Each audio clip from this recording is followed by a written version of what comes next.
بسم الله الرحمن الرحيم. الحمد لله رب العالمين، والصلاة والسلام على رسوله الأمين محمد وآله وصحبه أجمعين. أما بعد، leo ikiwa ni tarehe 18 mwezi wa Ramadhan mwaka 1446 katika silsila ya durus za sira ya Mtume Muhammad sallallahu alaihi wasallam, tuendelea kuzungumzia matukio yaliyotokea baina ya ghazwatu Badr al-Kubra na ghazwatu Uhud. Tukataja baadhi ya matukio na tukaahidi kuwa biidhnillah ta'ala tutaanza leo na kuzungumzia ظهور النفاق والمنافقين في المدينة، kudhihiri unafiq katika mji wa Madina. Lam yakun fi Makkah nifaqun, mwanzo ni muhimu ieleweke,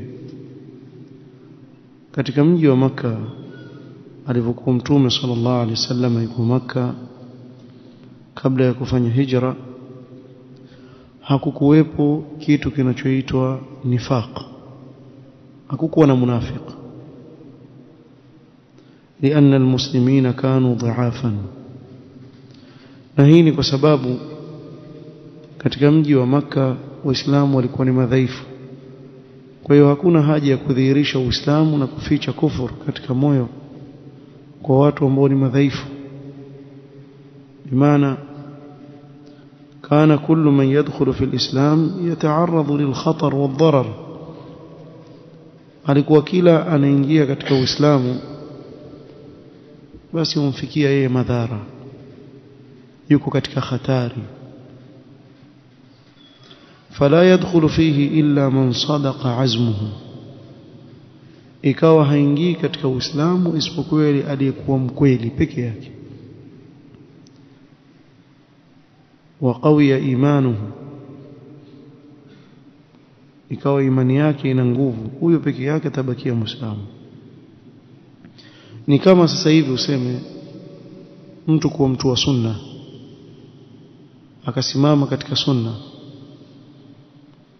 kila mmoja atapigwa vita. Simama katika sunna utapigwa vita. Kwa hakuna haja ya mtu kujidhihirisha kuwa ni mtu wa sunna ili apigwe vita naye si mtu wa sunna, atabakia kuonyesha ule msimamo wake tu. Sababu ukitizama katika upande wa kiuchumi wako hali gani watu wa sunna, hata mtu ajidhihirishe kuwa ni mtu wa sunna naye si wa sunna. Lakini yawezekana mtu kujifanya khurafi na si khurafi, ili mradi apate maslaha yake. Kwa hiyo chochote kile kinachokuwa na nguvu pale fulani, utakuta kuna watu ambao wadhihirisha msimamo ambao sio wao. Na wakati mwingine Allah subhanahu wa ta'ala huleta mtihani kama huu ili ajulikane mkweli na muongo. Bimaana lau kama ingelikuwa haki siku zote ina nguvu ndio ushindi, basi watu wengi wangejidhihirisha kuwa ni watu wa haki na si watu wa haki. Lakini Allah subhanahu wa ta'ala huleta mtihani. Mtume sallallahu alaihi wasallam na masahaba wake Makkah walikuwa wakidhulumiwa. Kwa hakuna mtu anayehitajia kudhihirisha Uislamu ili adhulumiwe, atabakia katika kufuru yake. فلما انتقل الرسول صلى الله عليه وسلم إلى المدينة واستقر بها هو وأصحابه، ثم صلى الله عليه وسلم alipoondoka Makkah akaenda Madina, akatulizana Madina na masahaba wake. وبعد الهزيمة الساحقة التي تعرض لها كفار قريش في غزوة بدر الكبرى، na baada ya kule kushindwa vibaya sana kulikuwapata makuraish katika vita vya Badr, بدأت ظاهرة النفاق تظهر. hapa ndio unafiki ukaanza kudhihiri. فدخلوا في الإسلام ظاهرا وأبطنوا الكفر والحقد والكيد في قلوبهم للإسلام وأهله. jamaa wakadhihirisha kuwa wamesilimu, lakini ndani ya nyoyo zao wameficha kufuru, wameficha vitimbi vingi dhidi ya mtume sallallahu alaihi wasallam na masahaba wake. Sababu sasa wamepata nguvu. Tukiwa tutabaki katika ukafiri wetu wa wazi na ushirikina wa wazi, hata sisi pia tuko kwenye hatari. Kwa hiyo wakadhihirisha Uislamu. Na zaimu almunafiqin maarufu Abdullah ibn Ubay ibn Salul, huyu bwana kabla ya kuja kwa mtume sallallahu alaihi wasallam Madina alikuwa amepangiwa kupewa taji awe ni mfalme wa watu wa Madina. Yeye ndio mfalme.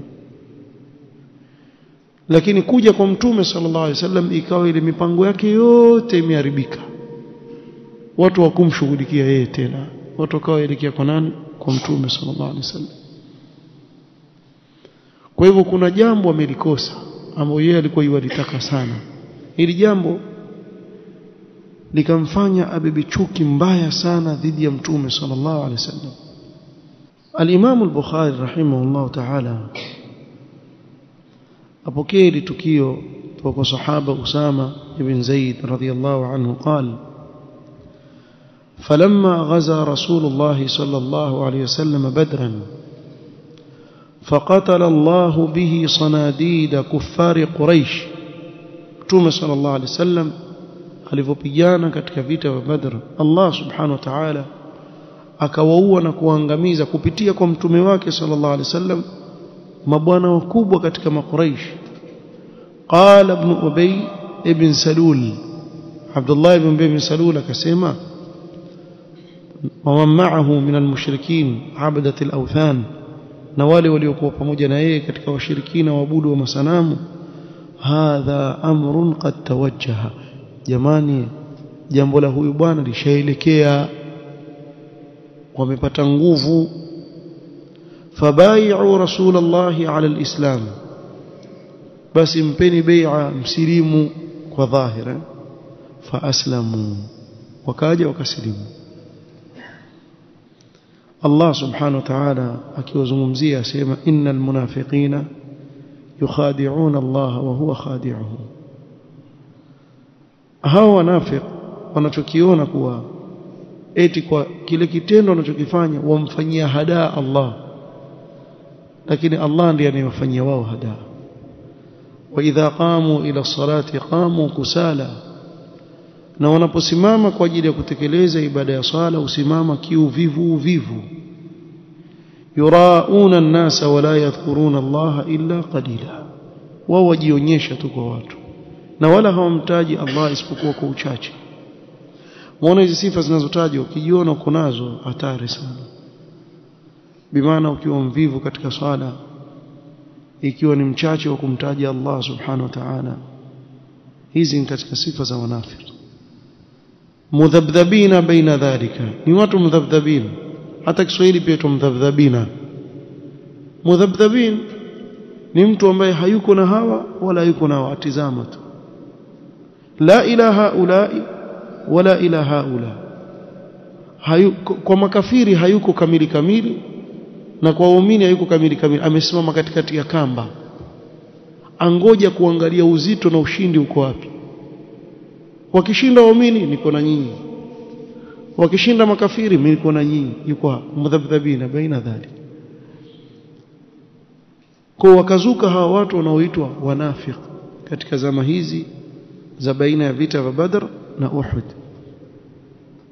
Na hapa kukatokea tukio likaanza kuwadhihirisha ni watu wa aina gani. Tukio lenyewe ni ghazwatu Bani Qainuqa.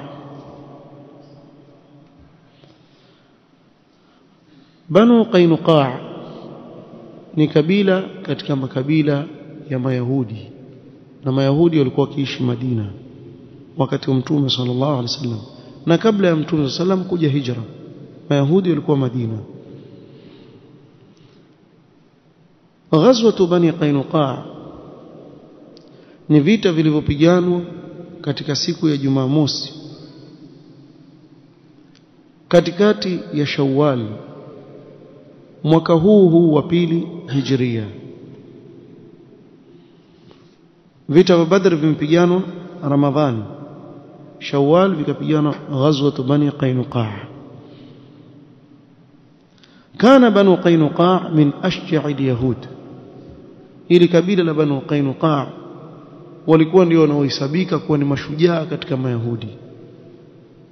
Na pia ukitizama kazi yao wanaoifanya imefanana na watu ambao watakikana wawe na nguvu na ushujaa. Wakano sagha, na hiki ndio kwa kibarua chao. Kazi yao kutengeneza vitu vya chuma kama vile mikufu, pete, mapambo kutumia dhahabu. وكان بينهم وبين الرسول صلى الله عليه وسلم عهد. na mayahudi hawa walikuwa na mkataba wa amani baina yao na mtume sallallahu alaihi wasallam.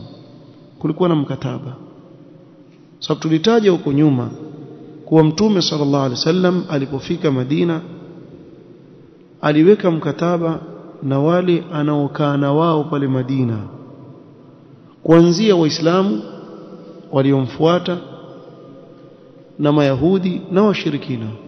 Kuna mikataba walifanya mwanzo alipofika mtume sallam katika mji wa Madina.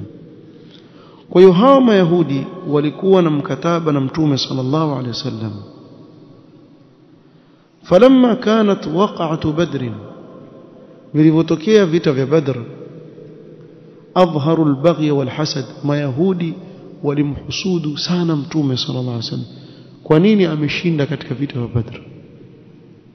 Ikawa wana chuki na hasad, wakaanza kudhihirisha ule uhasidi wao. Wanabadhu al-ahda ma'a ar-rasul sallallahu alaihi wasallam, wakavunja ule mkataba baina yao na mtume sallallahu alaihi wasallam. Na mkataba wenyewe waliuvunja vipi? يقول ابن عباس رضي الله عنهما: لما أصاب رسول الله صلى الله عليه وسلم قريشا يوم بدر، مtume صلى الله عليه وسلم alivyowashinda makuraish siku ya vita vya Badr, وقدم المدينة akarudi kutoka Badr. Alipofika Madina, jamaa al-yahuda fi suqi Bani Qainuqa, akawakusanya mayahudi katika soko la Bani Qainuqa, kabila la mayahudi, akawaita kukusanyika. Faqal, kisha akawaambia mtume sana, amwambia ya ma'ashara al-yahud au ya ma'ashara yahud aslimu qabla an yusibakum mithlu ma asaba quraishan, nyinyi mwaijua haki, silimuni kabla halijawapateni nyinyi lililowapata nani? Makuraish. Na mmesikia makuraish kilichowapata. Kwa mimi na wanasihi msilimu. Au mabwana, maneno haya mazuri hayakuwa nasibu wao.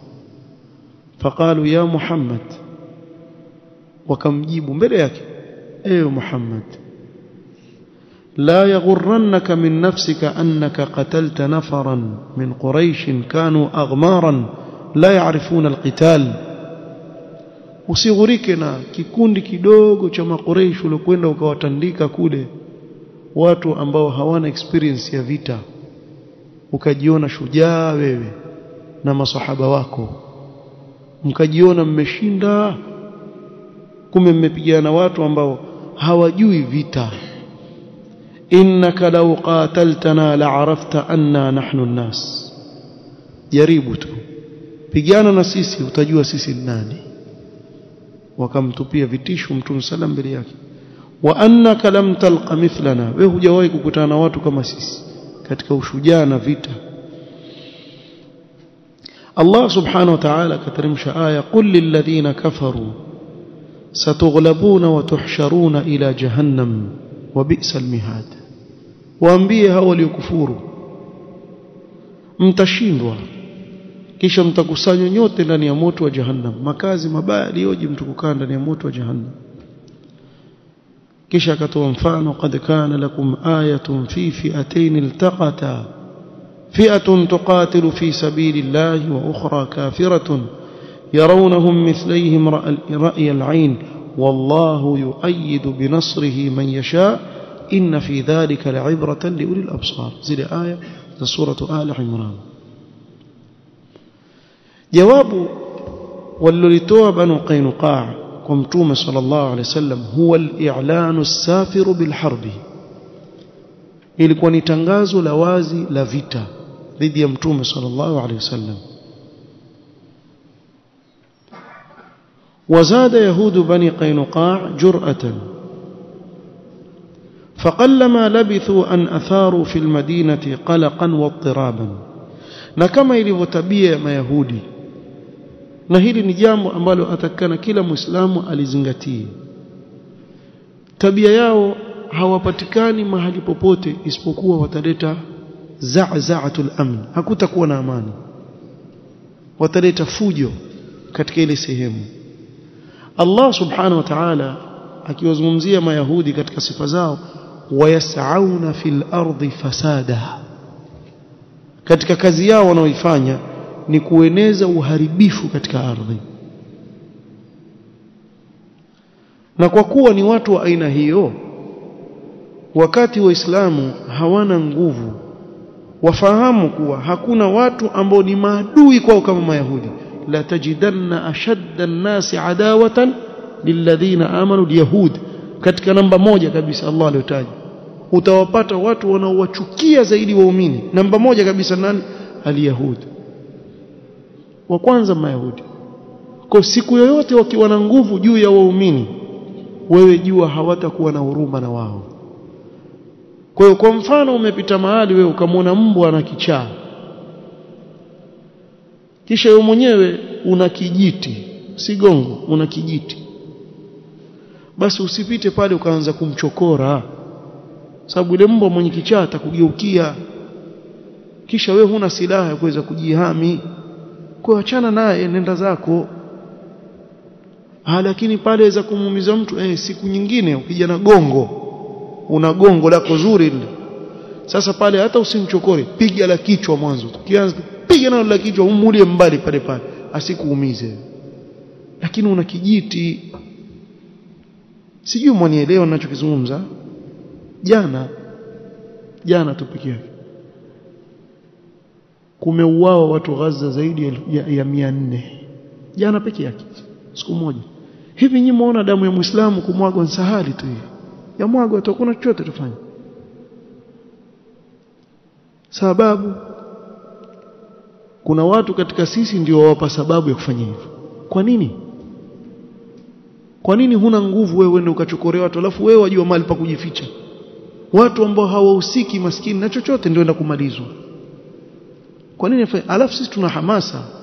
Kisikia watu hatukubali nini, watu wafa, tuwaona watu wafa, watu wauawa. Kwa nini watu waende wakachokore adui ambaye wewe huna nguvu kuliko yeye? Na si kwa kuwa eti mayahudi ni mashujaa. Kuna watu wengine wafanyiwe kazi, wako nyuma kule, watalipa tu. Ama wao hata ukipambana na hivyo waweza kukojoa kwa uoga wake. wala tajidannahum ahrasa an-nasi ala hayatin, hakuna watu wanaopenda kuishi kama wao. Allah azungumza maneno, sisi tuisoma Qur'an tukaelewa. Duribat alaihim dhillatu wal maskana, ni watu ambao wamewekewa hivi maisha yao waishi na udhalilifu. Hakuna wadhalilifu kama wao. Lakini angalia leo, waweza kufanya watakacho na hakuna muislamu aweza kufanya chochote, amfanyi kitu nyinyi. Sasa basi msiwape sababu, hebu jizuie. Mtume sallallahu alaihi wasallam alikuwa akipita Makka, awaona Ammar ibn Yasir radhiyallahu anhu na baba yake na mama yake wateswa mbele ya macho yake, mpaka auawa mama yake nani? Ammar, Sumayya radhiyallahu anha, auawa mbele ya mtoto wake na mume wake. Mtume sallallahu alaihi wasallam apita pale, sema sabran ala Yasir fa inna maw'idakumul janna, fanyeni subra, makazi yenu mimi nawahakikishia ni peponi, fanyeni subra. Alikuwa hawezi kuitisha maandamano. Tunataka haki yetu kwa nani? Kwa Abu Jahal. Abu Jahal atakupa haki? Mbona tusoma tarehe kisha hatuielewi na kuitabikisha katika maisha yetu? Na haya maneno ukizungumza wako watu wa hamasa, watu wewe ruka piga kelele utakavyo, lakini waqi' ilivyo si moyona. Mimi nimeshangaa sana wallahi. Jana peke yake yarushwa makofi, wauliwe waislamu zaidi ya 400 siku moja. Hebu fikiria jambo hili lingetokea katika nchi ya kikafiri, ulimwengu ungenyamaza. Lakini si waislamu, kwani wana kitu gani? Bali wafurahi sana kweli jambo kutokea, wafurahi. Kwa hao Mayahudi hao, na wana hii jur'a waliokuwa wakizungumza mbele ya Mtume sallallahu alaihi wasallam, sikia kuntokea nini.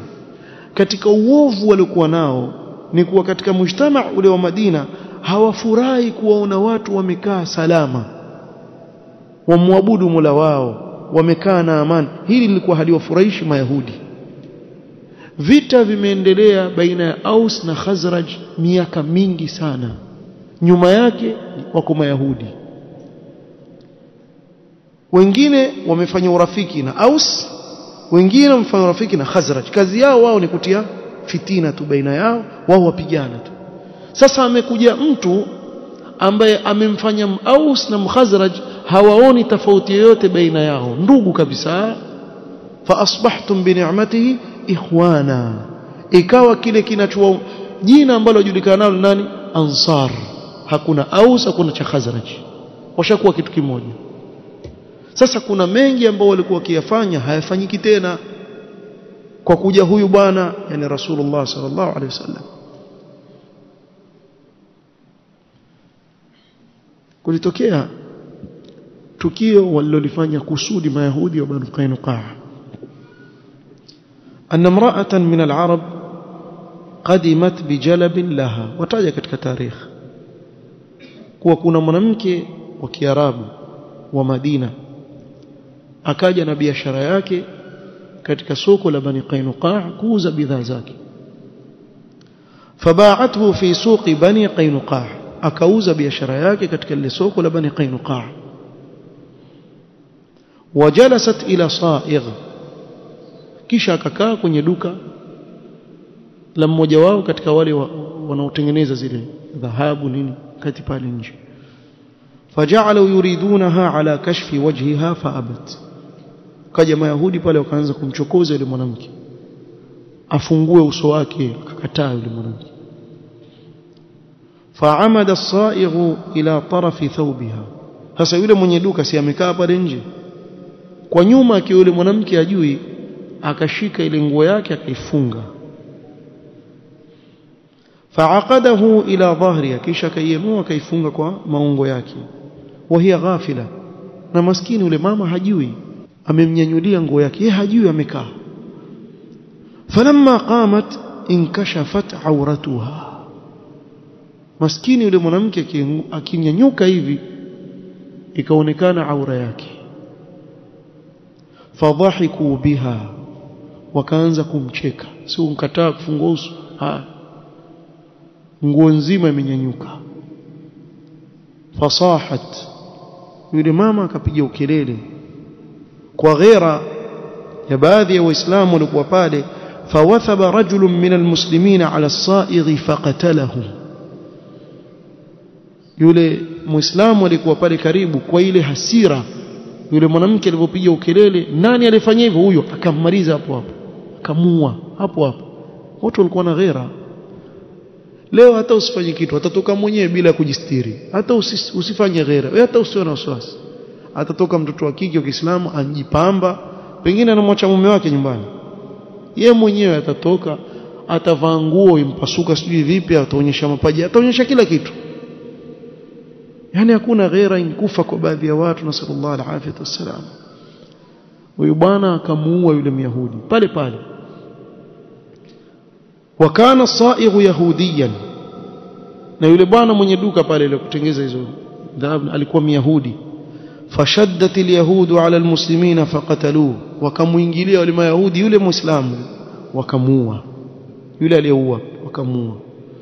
Fastasrakha ahlu al-muslimina ala al-yahud, wale jamaa zake yule aliuawa wakataka msaada kwa waislamu dhidi ya mayahudi, faghadhiba almuslimun.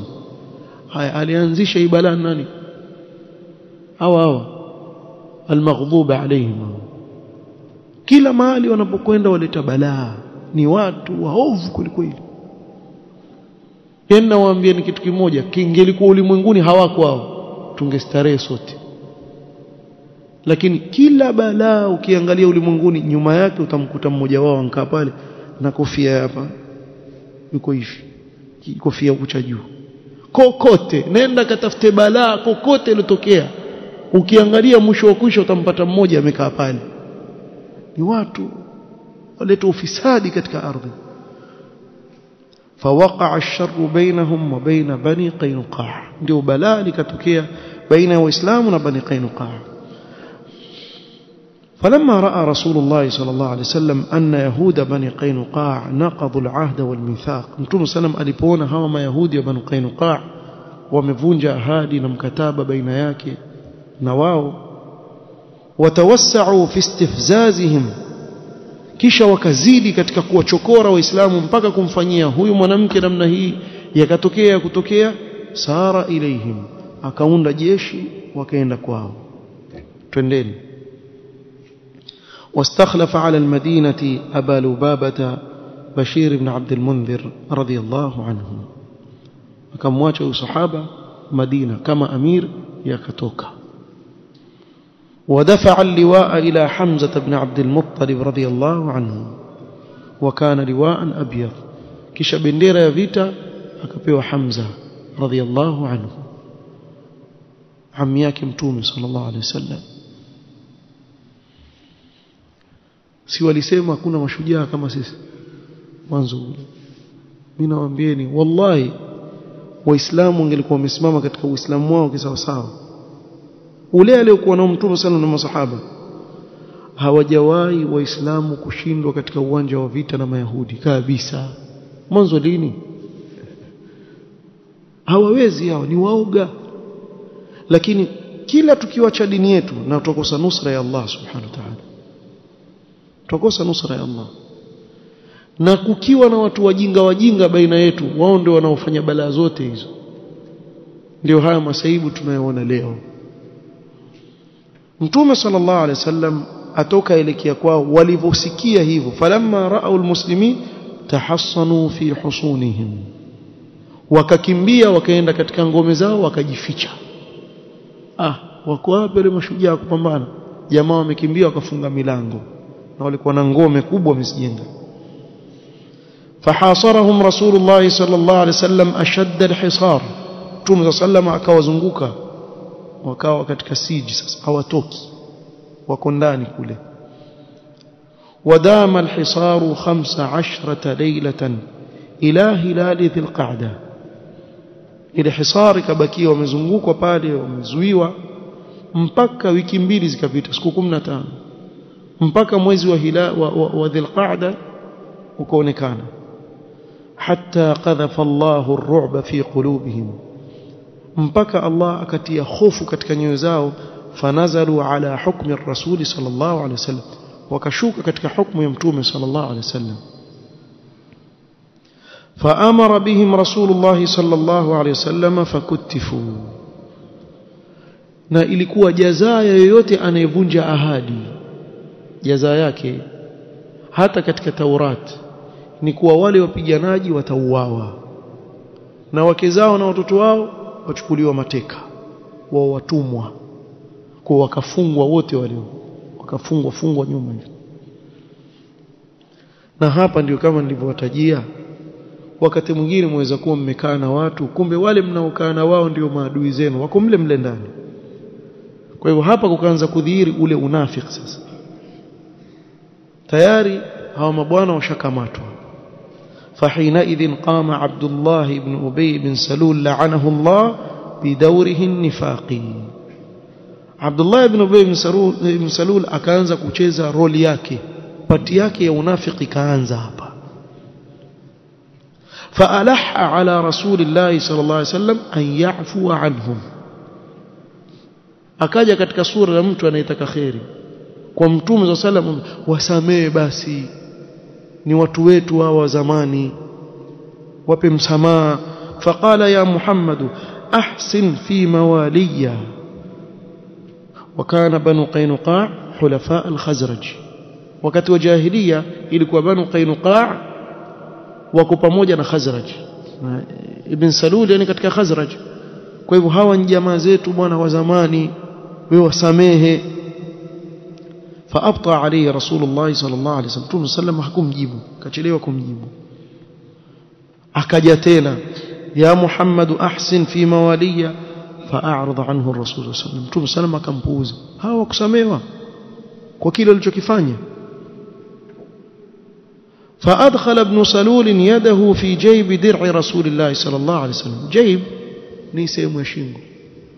Ibn Salul akatia mkono wake hapa. Mtume sallam alikuwa amevaa dir'a ama ya vita, akatia mkono wake akamshika kwa nguvu Mtume sallallahu alaihi wasallam. Faqala lahu Rasulullah sallam arsilni. Mtume sallam akamwambia hebu niwache. وغضب حتى رأوا لوجهه ظللا.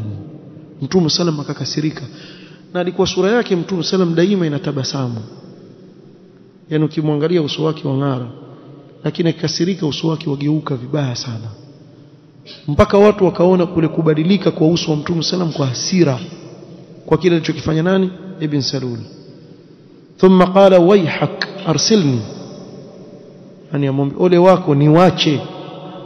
قال لا والله لا أرسلك حتى تحسن في مواليها.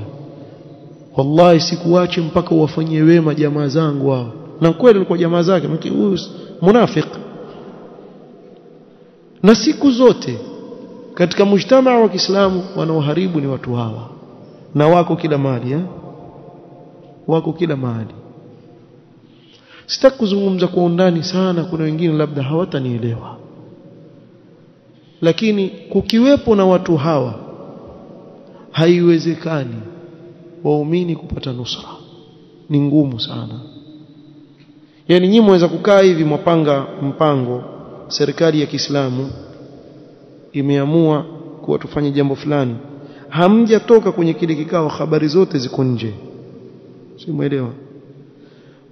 Hao watu wako hata kwa rafiki zako pia, kuna watu waweza kukaa na wao wazungumza na wao, marafiki zako kunao karibu, lakini wavujisha habari zako kwa maadui zako. Hao wako watu kama hao. Sasa ile ni sura musaghara.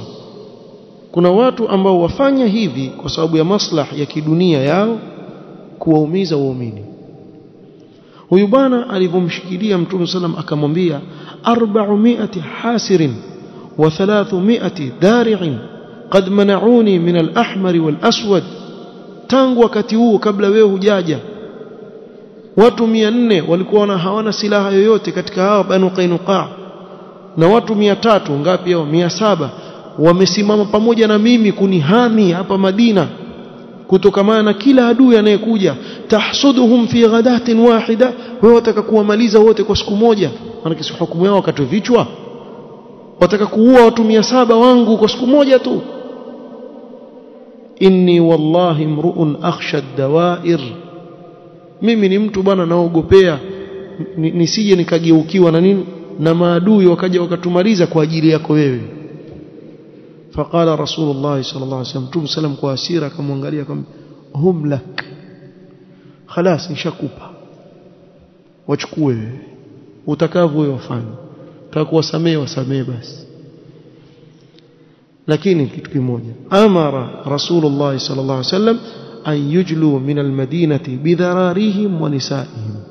Sasa mimi nataka kitu kimoja, sitaki kumuona hata mmoja wao katika mji wa Madina, wote wao na wake zao na watoto wao ondoa hapa Madina, wagure hapa, wahame. Wa amhalahum 3 ayyam, kisha akawapa siku 3.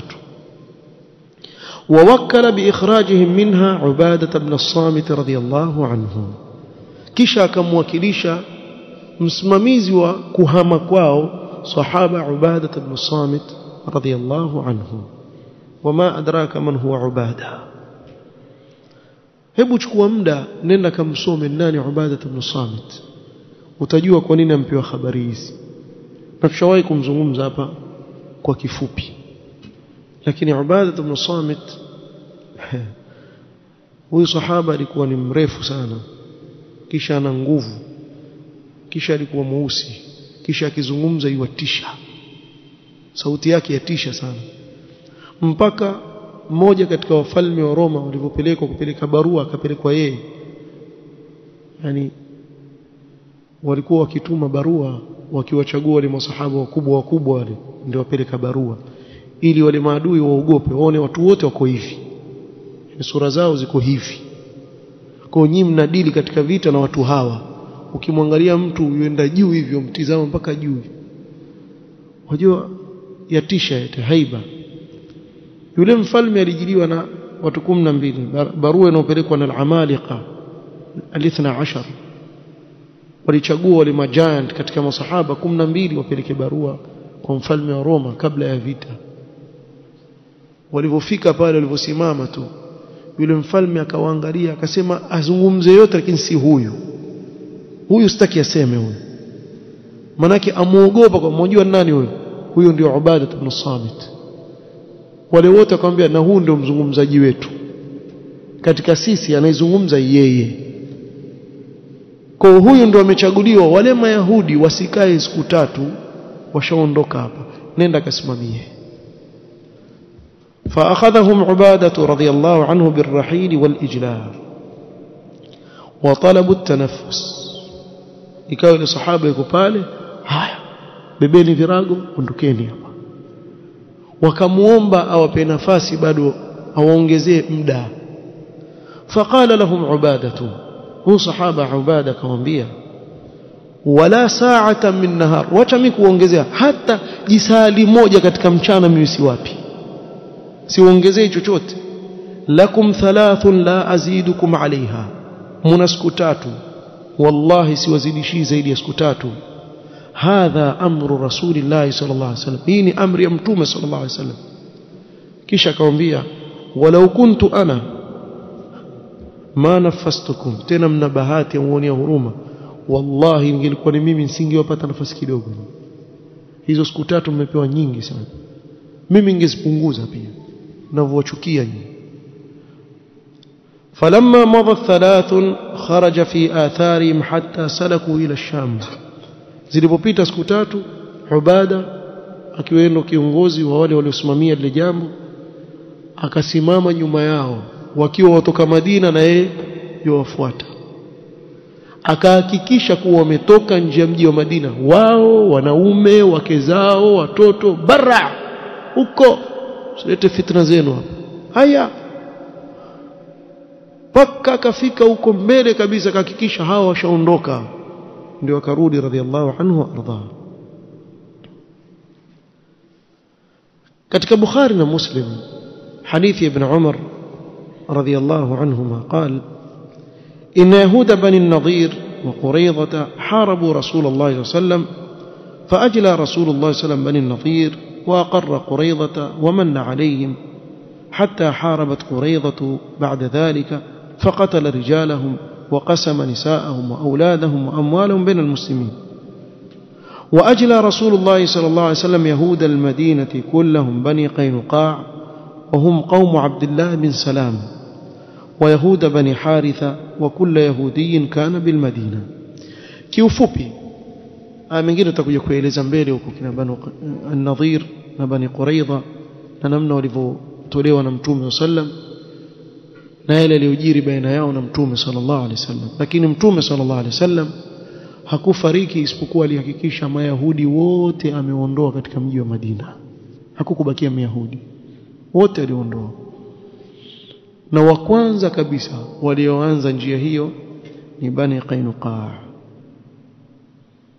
wakaondolewa. Wa ghanima almuslimuna ma kana lahum min mali, na ile mali walioacha hawakuweza kuibeba wakati wa kuondoka, ile ikawa ni ghanima ya Waislamu. Na Bani Qainuqa walikuwa si wakulima, walikuwa hawakuwa na mashamba, wao walikuwa ni watu wa vyuma, kutengeneza vitu vya vyuma.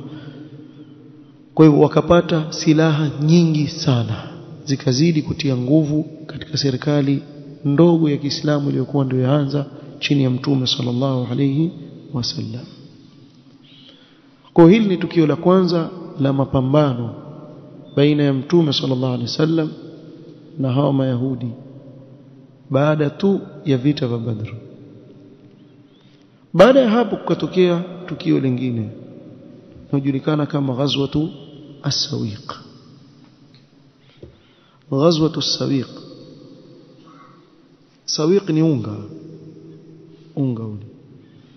Tutakuja kueleza insha Allah taala vita hivyo vipi باذن taala katika kikao kitakachokuja. Naktafi bihadha qadr, wallahu taala a'lam. سبحانك اللهم وبحمدك اشهد ان لا اله الا انت استغفرك واتوب اليك. بارك الله فيكم.